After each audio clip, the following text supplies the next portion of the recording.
ओम श्री परमात्मा नमः। मैं प्रोफेसर हरि हृदय अवस्थी अपने परम पूज्य गुरु जी पंडित भगवत शरण शुक्ल जी के साथ में Awasthi Ayurveda anatomy yoga and spirituality channel पर आप सभी का हार्दिक स्वागत करता हूं। गुरु जी गीता के विशेषज्ञ हैं। वेद पुराण उपनिषद उनके माध्यम से गीता के रहस्यों को हम लोग को समझा रहे हैं और हम आज गीता के 8वें अध्याय के 22वें श्लोक पर हैं और उसमें एक प्रश्न बन रहा है कि ये जो परमात्मा है उसमें सर्वभूत जगत है और सर्वभूत जगत में परमात्मा है। तो कुछ इस तरीके की बातें हैं, चर्चा है। तो उस परमात्मा का स्वरूप है क्या और उसकी प्राप्ति का मार्ग क्या है, तो इसको जानने के लिए हम अपने परम पूज्य गुरु जी की ओर चल रहे हैं। वो इस चीज़ का विश्लेषण करके हम लोग को मार्ग निर्देशित करेंगे। तो अब मैं चलता हूँ अपने परम पूज्य गुरु जी पंडित भगवत शरण शुक्ल जी की ओर। नमोस्त्वनंताय सहस्रमूर्तये सहस्रपादाक्ष शिरोरुबाहवे सहस्रनाम्ने पुरुषाय शाश्वते सहस्रकोटि युगधारिणे नमः। कृष्णाय वासुदेवाय हरये परमात्मने प्रणतक्लेशनाशाय गोविंदाय नमो नमः। इस चैनल से संबद्ध सभी विद्वद्गण, सभी जिज्ञासु छात्रगण एवं सहृदय सज्जन वृंद तथा इस चैनल के संस्थापक एवं व्यवस्थापक आचार्य हरिहृदय अवस्थी जी, भगवान श्री कृष्ण केवल अर्जुन को ध्यान में रख करके किसी भी प्रश्न का उत्तर नहीं देते, अपितु अर्जुन के माध्यम से संपूर्ण विश्व के उद्धार की बात करते हैं। इसीलिए गीता के जो महात्म्य है उसमें यही बताया गया है कि सर्वोपनिषदो गावो दोग्धा गोपालनंदना पार्थो वत्स सुधीर भोक्ता दुग्धम गीतामृतम महत्। संपूर्ण उपनिषद गाय हैं और उस गाय को दोहने वाले गोपाल नंदन भगवान श्री कृष्ण है और जो बछड़े के रूप में जो है पार्थ है अर्थात अर्जुन है, उस दूध का रस पान करने वाले संपूर्ण सुधी जन है जो उस गीतामृत रूप दुग्ध का पान करते हैं। भगवान संपूर्ण विश्व के जितने प्राणी हैं सबको ध्यान में रख करके वो अपनी बात करते हैं। भगवान के स्वरूप की चर्चा हुई, भगवान का जो दिव्य धाम है उसकी चर्चा हुई, भगवान के अव्यक्त स्वरूप का और व्यक्त स्वरूप का अर्थात सगुण स्वरूप का निर्गुण स्वरूप की चर्चा हुई और ये भी कहा गया कि वो जो भगवान का जो परम धाम है उसको प्राप्त करने के बाद व्यक्ति का जो बंधन है जन्म और मरण का वो समाप्त हो जाता है। उस परमात्मा के स्वरूप को बारंबार भगवान श्री कृष्ण उसको अनेक उदाहरणों के साथ हमारे सामने उपस्थापित करते हैं और इस श्लोक में भी यही है। भगवान कहते हैं कि यस्य अंतःस्थानि भूतानि येन सर्वमिदं ततम्। जिस प्रकार संपूर्ण जितने भूत हैं, भूत आप लोग सबको ही जानते हैं कि पंच महाभूत हैं, पृथ्वी जल तेज वायु और आकाश। उपनिषद में भी कहा गया है तस्माद् आकाशात् सम्भूतः आकाशात् वायु वायुरग्निः अग्निरापः। अग्नेः और आद्यो पृथ्वी पृथिव्यः ओषधयः ओषधीभ्यो अन्नम तस्मात् अन्नमयम् पुरुषः। इस तरह से पूरी चर्चा उपनिषद में आई है, विशेष करके तैत्तिरीय उपनिषद में। तो यहाँ भगवान कहते हैं कि जितने भी भूत हैं, पंच महाभूत, सब उस परमात्मा के अंतर्गत है, उसी में लीन रहते हैं। कब लीन रहते हैं? जैसे उत्पत्ति का स्वरूप है वैसे ही लीन का स्वरूप है। आकाश से वायु, वायु से अग्नि, अग्नि से जल और जल से पृथ्वी जैसे उत्पन्न होती है, वैसे जब लय का स्वरूप होता है तो पृथ्वी जो है वह जल में लीन होती है, जल अग्नि में लीन होता है और अग्नि वायु में लीन होता है और वायु जो है वो आकाश में लीन हो जाता है और आकाश उस परमात्मा तत्व में लीन हो जाता है। तो लीन होने का मतलब ये नहीं कि उनकी सत्ता समाप्त हो जाती है।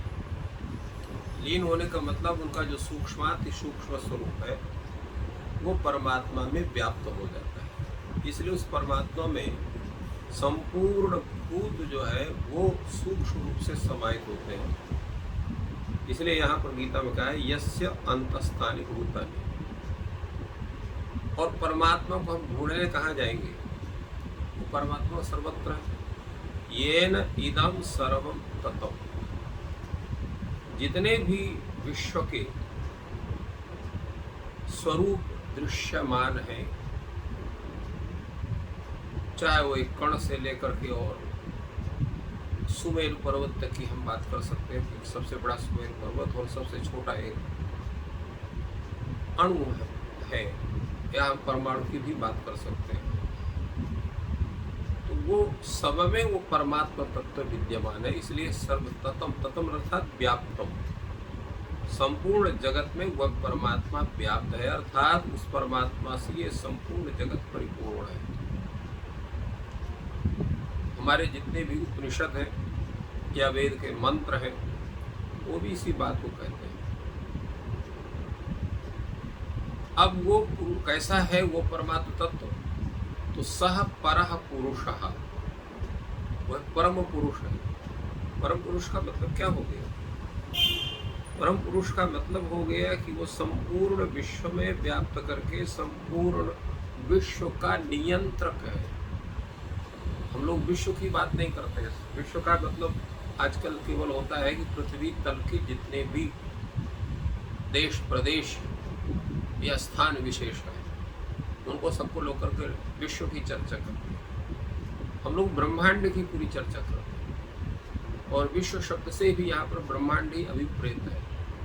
ये न सर्वमिदं ततम में ब्रह्मांड की जितने वस्तु हैं, जितने भी जीव हैं, जितने भी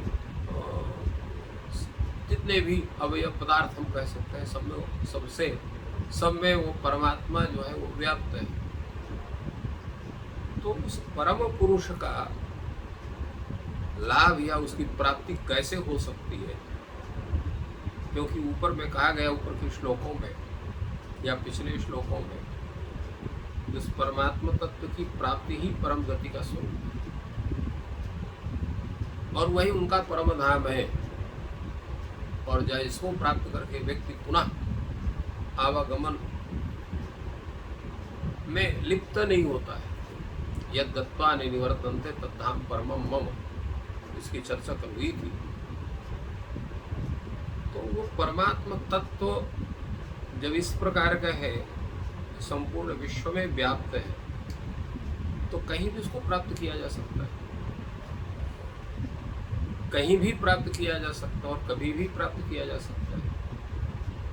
तो ऐसा नहीं। जैसे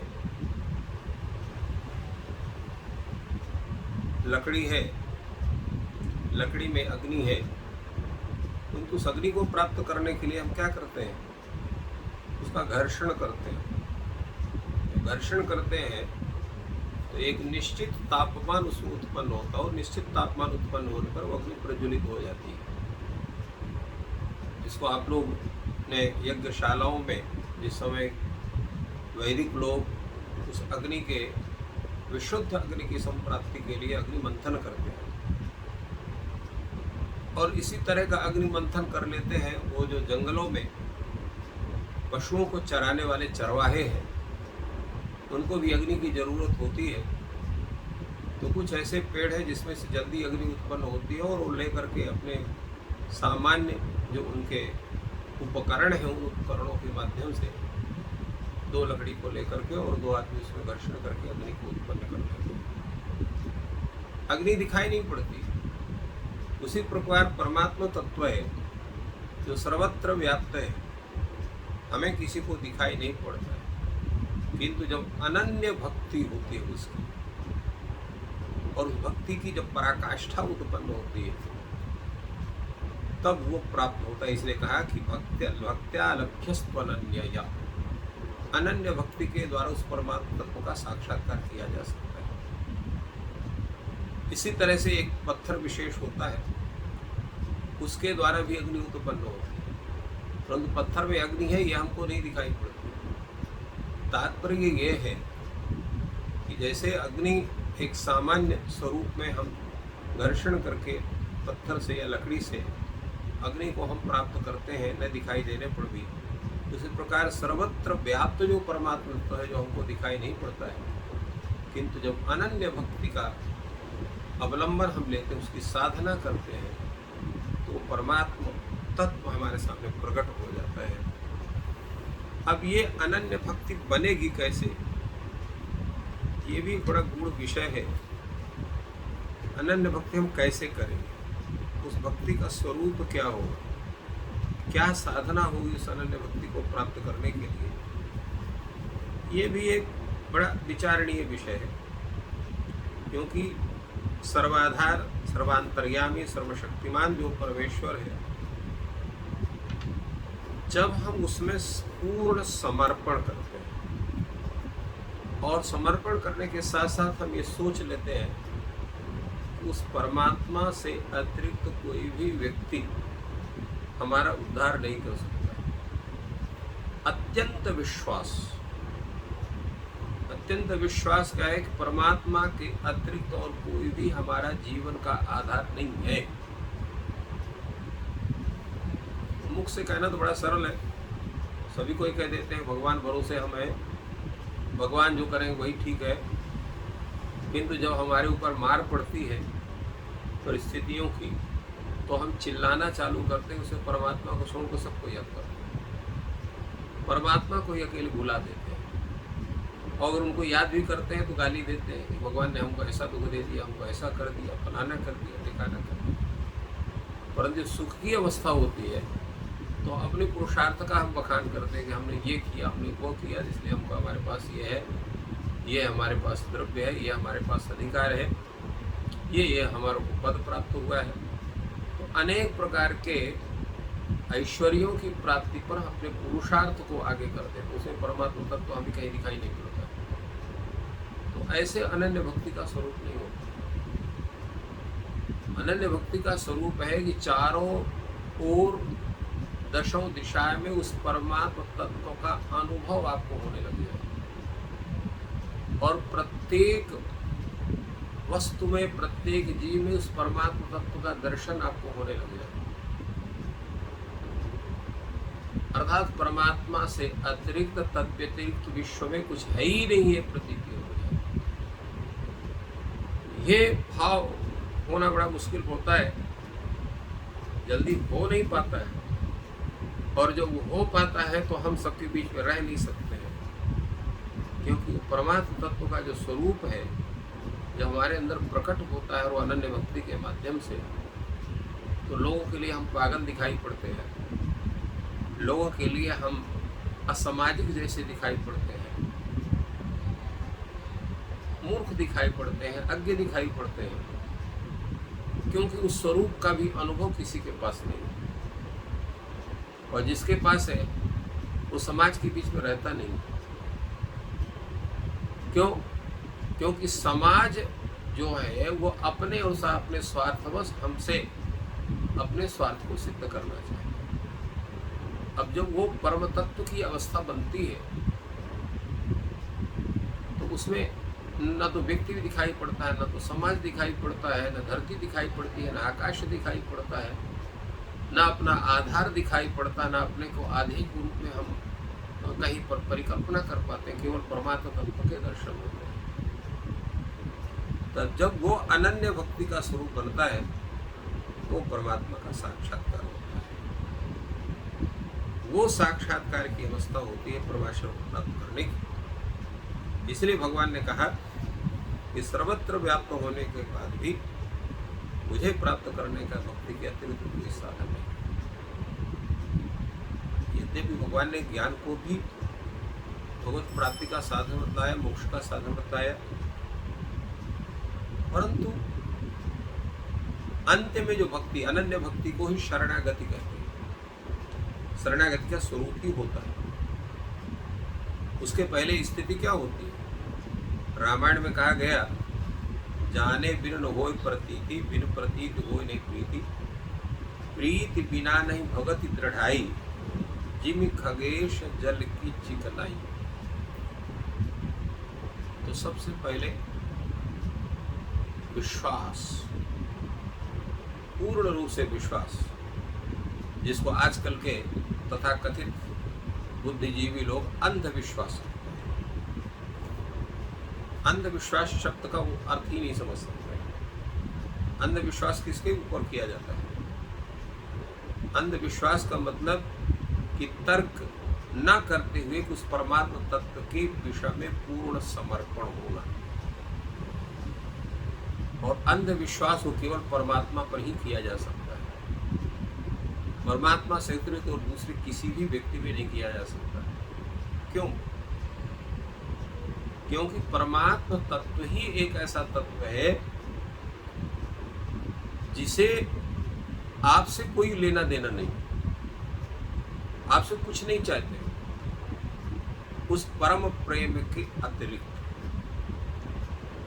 परम प्रेम का स्वरूप आपके अंदर प्रकट होगा, तब भगवान आपके तरफ उन्मुख होंगे, आपको अपने शरण में लेंगे।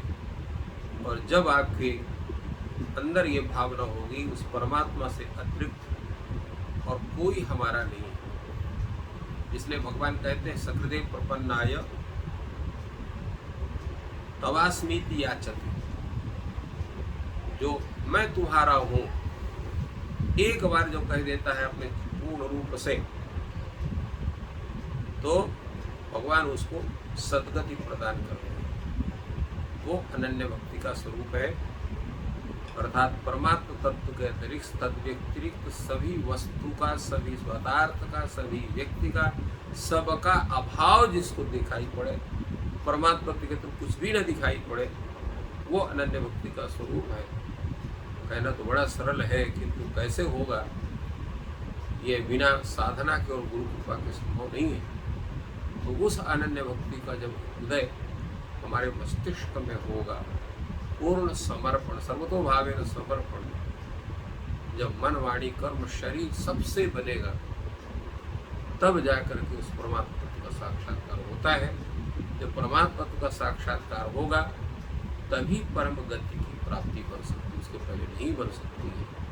इसलिए भगवान ने हम लोगों के कल्याण के लिए उस परम साधन को भी उपस्थापित किया कि हम उसके तरफ उन्मुख हों और उस परमात्मा तत्व का साक्षात्कार कर सकें। परंतु ध्यान देने की बात यह है कि जैसे आप छत के 5वें या 6ठे मंजिल में जाना है तो आप उछल करके नहीं जा सकते। उसके लिए भी आपको या तो सीढ़ी हो या तो आजकल का जो आधुनिक साधन है लिफ्ट हो, तभी आप जा सकते हैं। तो ये सीढ़ी का और लिफ्ट का जो साधन है वही हमारे गुरुजन है। तो गुरुजन उन सभी मार्गों का साक्षात्कार किया है, तो वो उपाय बताते हैं कैसे आप जाएंगे। गुरु द्वारा निर्दिष्ट, स्वतः आत्म द्वारा साधित, जब वो परम विश्वास आपके मस्तिष्क में होगा, क्योंकि सीढ़ी पहले वही है परम विश्वास। रक्षसी तो जब विश्वास होगा तब उसका आपका अतिशय स्नेह होगा, और वही अतिशय स्नेह पहले वो समर्पण में बदलेगा और समर्पण के बाद फिर वो परम भक्ति के स्वरूप प्राप्त होता है। तो इस तरह से भगवान ने हम लोगों का मार्गदर्शन किया कि उस परम भक्ति को, अनन्य भक्ति को जो हम प्राप्त करेंगे तब इस परमात्मा का हम साक्षात्कार कर सकते हैं। बहुत ही सुंदर विवेचन गुरु जी ने किया। इस संदर्भ में गुरु जी मैं एक बात बताना चाहूँगा आयुर्वेद की दृष्टि से, क्योंकि हम लोग शरीर रचना या रचना शारीर के अध्यापक हैं और सुश्रुत संहिता में शारीर स्थान के पहले अध्याय का नाम है सर्वभूत चित्ता शारीर, जी, जिसमें सबसे पहला जो श्लोक है उसमें उन्होंने अव्यक्त कहा, जो सबका मूल कारण है और जिसका कोई कारण नहीं। और फिर उसने कहा कि वो सत्वरजतम से युक्त है और अष्ट प्रकृति उसमें परिलक्षित हैं। तो इसकी पूरी चर्चा सृष्टि विकास क्रम की सांख्य के अनुसार सुश्रुत के इस अध्याय में है जी। और उसी के साथ साथ जो हमारे चिकित्सा का, ये तो शल्य का ग्रंथ है जो सुश्रुत शारीर, जिसमें शल्य की प्रधानता है। हाँ। और जो काय चिकित्सा का प्रधान ग्रंथ है चरक संहिता, उसके शारीर स्थान का जो पहला अध्याय है जी, तो उस पहले गुरु जी उस अध्याय का नाम है कथिधा पुरुषी अध्याय। उसमें पुरुष के बारे में उन्होंने प्रश्न किए हैं और उनके उत्तर दिए हैं कि एक धातु पुरुष, षड धातु पुरुष, चिकित्सीय पुरुष, तो उनका विस्तृत विश्लेषण किया है। तो हम, और जो यहाँ पर श्लोक आया कि सर्वभूत जिसमें है, और जो स्वयं अव्यक्त, जो कल हम लोग चर्चा कर रहे थे कि अव्यक्त क्या है और अक्षर नाम क्या है, तो वो सभी कुछ एक ही चीज़ें हैं, उनको व्यक्त करने का स्वरूप अलग है। और सृष्टि विकास क्रम पे सांख्य की आपका आगे किसी अंक में पूरा हम लेक्चर करेंगे। और अगर आप कुछ इस समय बताना चाहें संक्षेप में, तो उसमें जो चिकित्सीय पुरुष या व्यक्त पुरुष की चर्चा है वो स्थूल पुरुषों की चिंता उसमें चर्चा है, और जो अत्यंत सूक्ष्म है, क्योंकि सांख्य में भी जो सिद्धांत है वो जीव और प्रकृति को लेकर के है। इसलिए वहाँ अनेक पुरुष की परिकल्पना, तो अनेक पुरुष मतलब अनेक जीव, वहाँ पुरुष एक जीव का है और जो प्रकृति है वही माया तत्व है। जब वो माया से युक्त होता है जीव तो सृष्टि प्रक्रिया चालू होती है। प्रकृति जो है वो निर्जीव है, पुरुष चेतन है। तो जैसे ये आपके विद्युत उपकरण है, जब तक करंट नहीं आएगा तब तक ये अपना प्रकाश आदि का फैलाव नहीं कर सकते। उसी तरह से प्रकृति के यदि वो प्रकृति माने प्रकरणों की उत्पाद है यदि प्रकृति, तो वो तभी प्रकृति बन सकती है जब वो उस चेतन पुरुष का उसके साथ संबंध होता है। और इसके बाद सृष्टि प्रक्रिया का प्रारंभ होता है, वो प्रकट होता है। तो जो चिकित्सीय पुरुष है या जो स्थूल पुरुष है वो संपूर्ण एकादश इंद्रिय, पंच महाभूत, पंच तन्मात्रा से युक्त व्यक्ति विशेष है। तो उसी में अनेक प्रकार के चिकित्सीय परीक्षा आदि होते हैं। और जो अव्यक्त पुरुष है जो उस जीव से ही परे है, जिसके इच्छा मात्र से पुरुष प्रकृति से संबद्ध होता है, इसी को हम ईश्वर भी कहते हैं, उसी को परब्रह्म भी कहते हैं, उसी को नारायण भी कहते हैं, वो एक अतिरिक्त व्यक्ति है। इसलिए यहाँ पुरुष परः कहा इन्होंने, परम पुरुष माने अत्यंत सूक्ष्म जिसका स्वरूप। तो अत्यंत सूक्ष्म स्वरूप जो होगा वो ऐसे व्यक्ति का होगा कि जो दिखाई न पड़ने पर भी संपूर्ण विश्व पर, ब्रह्मांड पर पूरा नियंत्रण रखता है। तो उसी की आराधना करने का निर्देश भगवान ने गीता में इस पद्य के द्वारा, इस श्लोक के द्वारा किया। परंतु उसके पास पहुंचने के लिए भी हमको स्थूल सहारा लेना पड़ता है। सूक्ष्म से स्थूल की तरफ नहीं जा सकते, क्योंकि सूक्ष्म आपको ज्ञान ही नहीं है, उसके पास पहुंचने का, उसका ग्रहण करने का आपके पास कोई साधन नहीं है। न बुद्धि वहां पर जा सकती है, न मन जा सकता है, न कोई शास्त्र जा सकता है। ये जितने भी हैं, गुरु भी है, गुरु भी उसका केवल मार्ग बता सकते हैं, उसका साक्षात्कार आपको नहीं करा सकते। उसके लिए स्वतः, क्योंकि वो ऐसा वस्तु विशेष है, पदार्थ विशेष है ईश्वर नाम का या परब्रह्म नाम का, कि उसका अनुभव अपनी साधना और अत्यंत समर्पण के माध्यम से ही कर सकते हैं। वो व्यक्ति का विषय है, वो समष्टि का विषय नहीं।